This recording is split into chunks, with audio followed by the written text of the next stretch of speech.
All right, so once again, I'm standing in front of a table with a ton of parts on it. This is everything from the level 3 handling kit from QA1 for my 3rd Gen Camaro for the back. So this is every component for the back of this car. So I'll bring in, we'll kind of talk about each and every piece, and then we'll start getting on install. And yeah, we'll go over each piece through the video and install each piece, and you'll get to see finished product, old stuff, and just how much better it really is.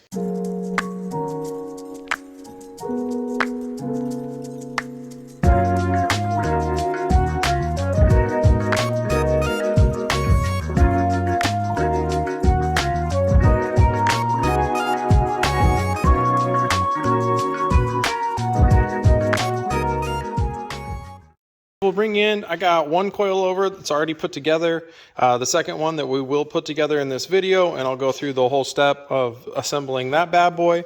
We got, start at the corner, trailing arm relocation kit. This is its own item. That'll be for the trailing arms, as well as we have our coilover installation kit, all of our hardware for our QA1 sway bar.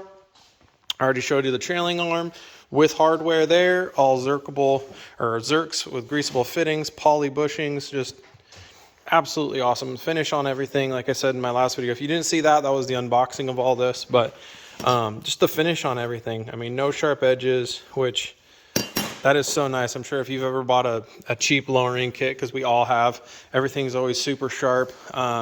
The only thing you do, the trailing arm relocation brackets do not come powder coated. That is because you have to weld those on. So those will have to be welded and painted. Those bad boys are for a multi-option for your lower trailing arms. Then we also have our panhard bar here, which is adjustable. We got our zerks, poly bushings once again, and then our torque arm. So boom, hardware, poly bushing that comes with that. So that is all of it. All right, well, let's get this bad boy in the air and check out how old and crusty it is. Making some weird noises.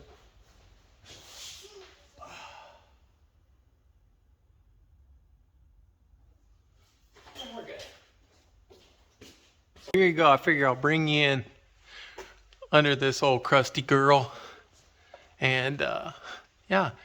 It's definitely got some miles on it, and this is probably good that we're doing this because this torque arm's actually cracked. Assume all the bushings are probably all junk too. So yeah, I mean, nothing but improvements are coming. Look at those little baby shocks. Man, that rear end is a dirty rear end. My goodness, I'm gonna waste too much time cleaning that, I already know. All right, well, let's get started. All right, so a couple things I did notice while I was down here, I figured I'd bring you back in. So it looks like this is where the factory bump stops used to be. It looks like someone clearanced them. Well, I'm gonna go ahead and clearance them the rest of the way because we ain't needing no bump stops. Also, this pinion seal looks like it was leaking. I know I checked the fluid last season before I put it away, but we're gonna go ahead and check the fluid again. And like I said, probably end up spending some time trying to clean all that up. That way we can tell if it's leaking later on. But I'm gonna go ahead, get this bad boy back on the ground, and then we'll head inside and get the 2 top nuts for the struts taken apart and get it going. 2 top nuts for the struts. So we'll get it looks like it's 9/16, probably metric, 14 maybe. We'll get that bad boy pulled off. There we go. You know, like I said, easy peasy. All right, we got those off. We're gonna start our box of shame, all of our old parts. So let's get this baby back up in the air. We'll get those pulled out, get the springs out, and then get the coilovers up in there. And you know, if my extras help someone else get out on the track, that's what it's all about. So I'll keep all this stuff and throw it in a box and put it on off road. All right. And it has some sort of aftermarket lowering springs in it already. Someone had put some work into it because it also has subframe connectors. So look and see if there was a name on them or something. There's no name. Just says CS215DZ. DZ later. That's loud. I've already admitted that I have a problem. I went ahead and wire brushed all that and sprayed on there because that's where the new mount goes. And I just, hi, my name is Tom. I have a problem. I've established this. I have to paint stuff. I just can't let it be. So I got both of those painted out and cleaned that. I'm going to have to end up cleaning this whole rear. And this thing just must have leaked oil, and he must have lived down a long dirt road because there is just schmutz everywhere. All right, so I figured I'd bring you in. I'm going to do this on time lapse so you can see me put it together.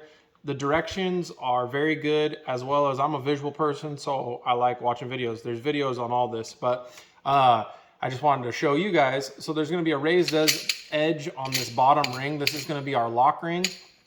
We're going to put anti-seize on the body of this bad boy to prevent any galling or, you know, wanting to seize on you. This next one's going to be our main ring. We're going to take one of our stainless steel washers. We're going to put anti-seize on it. That bad boy goes on. Then we have our thrust bearing set up. We are using a thrust bearing on this. I think you can get these without this, but this kit comes with them. Then we're going next stainless steel washer with anti-seize. That's going to go on. Then you're going to put your spring on, and then you're going to put your top cap on, and then you're going to be complete. I'm going to tear this back apart and do it all on time lapse. So.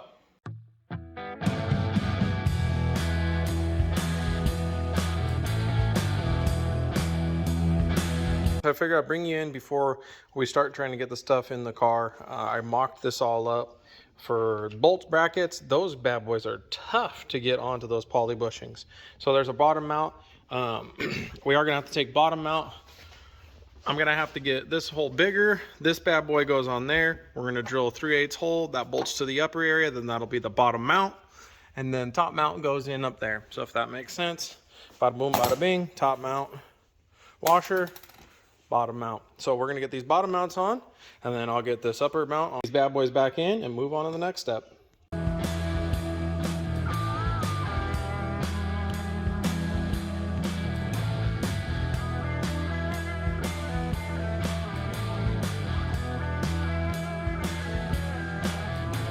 We're gonna go ahead and give this bad boy the 60 foot-pounds that it wants. I'll go hit that other side, and then we are tightened up. Up next is the torque arm. So we're gonna go ahead, pull those bad boys off, and like I said, I'm glad we're doing this because that bad boy's broke. I mean, granted, we could have beveled that out and welded it up, but this new one's gonna be way better anyway. So let's get this thing yanked off and get the new one up in there.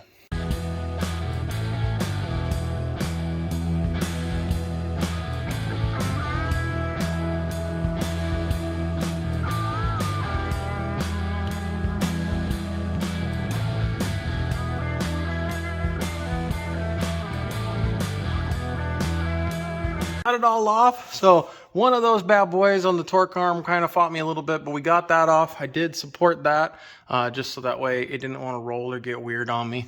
Up front, you got one bolt up here at the top, and I got that off. It's kind of a stinker. You hit your old neutral safety there. I got to get this rubber mount pulled out. I'll bring you over here. I got to get this one pulled out for the new poly. We got our looby dooby here, 2 new washers, and then the piece of resistance, the new torque arm. So I'm gonna get that cut out, get the new stuff in there, lube it, and we'll get it on. I figure sometimes people are like, man, I don't know. Pretty simple. They're metal backed, riveted in there. I didn't feel like drilling them out. Just took the bandsaw, zipped them off on there, and then I went down here, took the sawzall, cut that one, and then I just broke that one off. And that'll be a plenty fine. I'm sure if you were doing this on something that wasn't like a track race car, you know, you could definitely pull that off, take the time, drill them out, clean them up, probably paint it, you know, make it look all nice. I just went with the zippity zap, and we're gonna throw that in there and get back at it.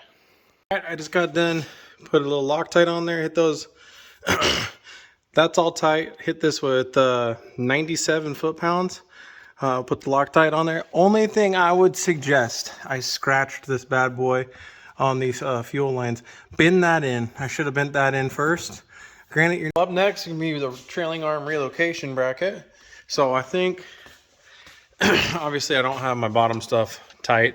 I did hit torque wrench on both those bad boys, but I left that off just in case I do need to pull them out. We're gonna go ahead and pull the sway bar off just to get that out of the way. And then, like I said, I already started wire brushing the rear end, so we'll probably get that clean. So that way when we put those on and weld them, we can spritz it down with a little Craigslist rebuild. All right, well, I'll bring you back in here. So we're doing the trailing arm relocation kit now. And so this is gonna be the driver's side. I gotta pull this bolt out. This top hole is gonna be our alignment hole. We're gonna slide that on there, and we'll slide the bolt back in. This tab goes back behind here because we're gonna have to weld to that. So we are gonna have to take coilers off. I should have read all the directions instead of just doing what I had in my head, but whatever, it's 2 bolts, not that big of a deal. We'll slide that on there, mark all that out for prepping it, then we'll pull this bad boy off and we'll grind that, prep it, and then this gets welded on, and then we can get off our front bolt, take the lower control arm off, and then we can replace it with our QA1 lower control arms. So let's get this thing apart. Also, get some looby dooby on there before you go pulling it apart, because this stuff was crusty, at least on this old girl.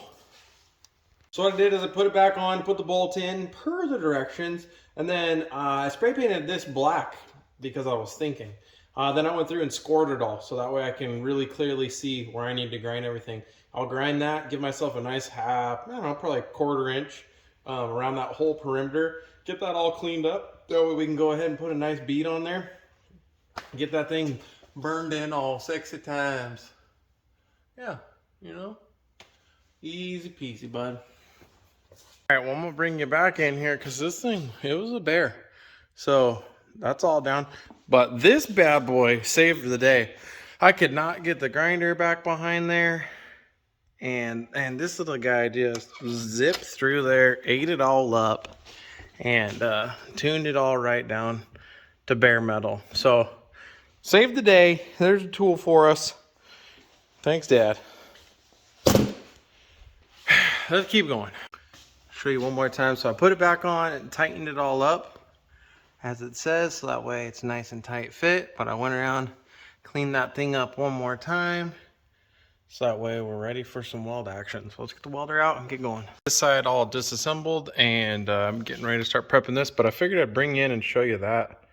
So definitely a good idea to be checking this stuff, because I mean, that's obviously necked down quite a bit from the rust. And I have a feeling this bushing, we look in there, yeah.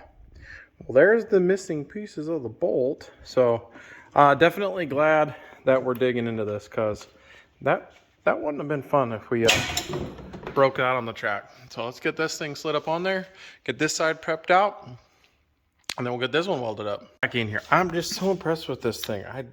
I need to get one. I know I have one with the air, but this is just so much better with the battery. But look at this bad boy. Dude, you just trace it out. Exactly what you need. And then I'm just gonna go in here and buzz this all back up like I did on this one. Just easy peasy, beautiful cover girl. I figured I'd bring you in one more time before I get everything welded. So this mount, I looked on the directions, read the directions, tried finding a video. I could not find anything on installing this bracket. So I had this bracket all the way up as tight as I could get it. The problem was you cannot get the control arm bolted in. So I was like, well, it's meant for a factory length control arm. Maybe the aftermarket ones, because I have the QA1s, maybe they're a little bit longer or something. So I put the one in on this side, and I had the same issue. So I had to roll the bracket down. Top bolt is in. I'm going to go ahead and torque that to the 70 foot-pounds, how they suggest. I'm going to go ahead and snug this one up. This bolt goes in and out freely with the control arms to the length. So I'm convinced that's where that needs to be. Just by putting it in there, I don't think I would have ever known that's how that goes. So when you're doing this, just make sure, don't just seat it up, get it in there and call it a day. Get that started, get this started, make sure they're good to go. Tighten that down, and then weld it where it lays, and don't worry about it. So I'm gonna get this bad boy welded up. We gotta pull that bad boy over there, weld that up, and then yeah, we can get some paint on it. We'll get the other control arm on there and keep plugging away.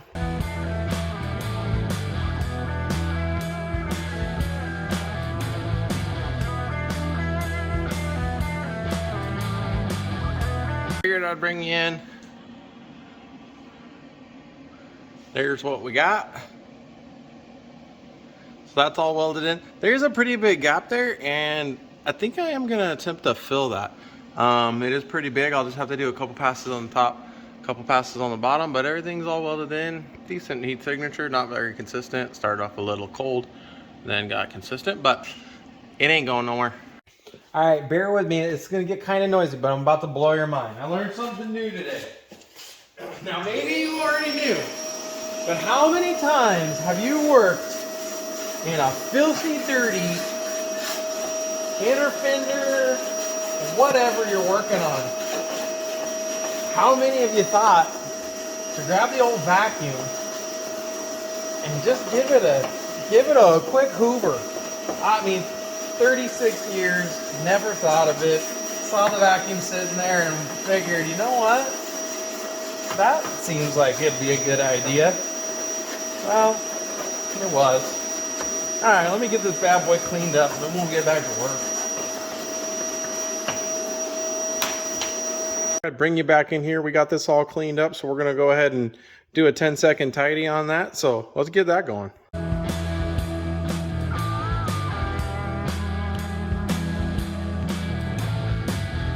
Definitely live with that. One can of paint, both inner fenders.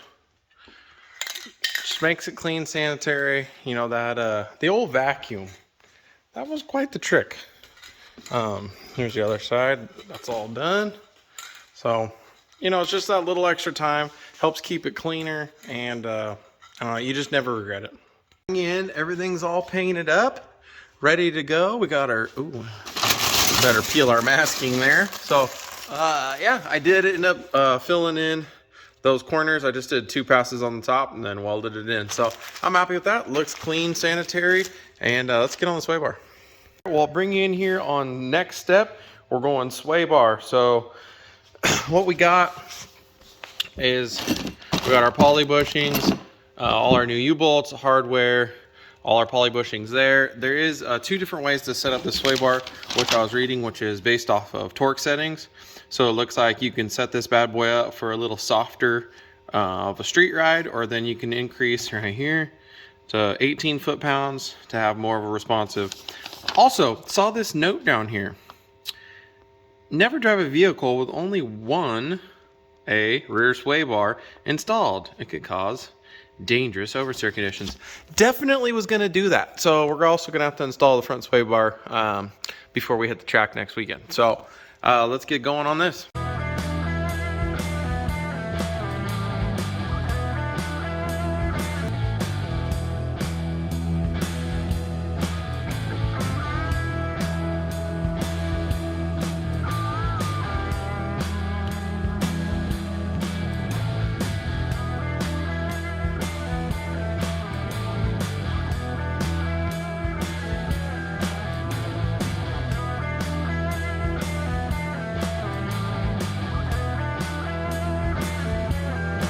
All right, so I'm gonna bring you back in here. We got this bad boy up. I do need to snug it all up. So I left it loose just so I could show you. So there is timing marks on this bracket right here. It says to install this the way that you took the factory one off. The way the factory one sits is it straddles both sides of that. So that's what I mimicked. Then I came over here and it was quite a bit off. So what you have to do is you line up the inside timing mark, the outside one, don't worry about it. And then pull this measurement, make sure they're the same. And then I did the old A with the center. I like it. So we're gonna get in here. We're gonna tighten up those outsides to the 18 foot-pounds because we're going for handling, boys and girls. That's where we're going. We're not going for going to town. We're still going to town, but we're worried about the handling. So I'm gonna jump in here, tighten those down, snug those up, and then we're in business, moving on to dang old panhard bar. So 35 foot-pounds on these bad boys. I clearly lubed them because I cleaned that side, but that side, it's got the old looby dooby squirting out. Took torque wrench, 18 foot-pounds on these bad boys. The e-brake cable is, I would say, right at it, but it's not tight. And it looks like there's already like some heat shrink or something, maybe from the factory or someone put that on there. But I'm not concerned about that chafing. I will tell you one thing, 18 foot-pounds on poly bushings, feels like you're never gonna get there. But it clicked, and it was nice. I wish you would have been there. The same with this side. Looks great. So hop on hard bar. Well, I had to go ahead and end that one right there. It started getting way too long when I was editing it. So second video is going to be pan hard bar install, front sway bar, presetting the suspension, just kind of going over everything that we did, and then pulling the car out, showing you what it looks like after all the suspension's done. And then I'll be going over what my plans are for doing the front suspension, as well as track days and stuff like that. So hope you enjoyed the video.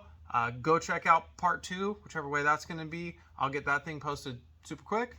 And if you liked it, hit that like, subscribe. And if you didn't like it, sorry. You know, I'll do better next time. Yeah, so more 3rd gen stuff coming. Got some more F100 stuff coming. Lots of stuff in the future. Thanks for watching.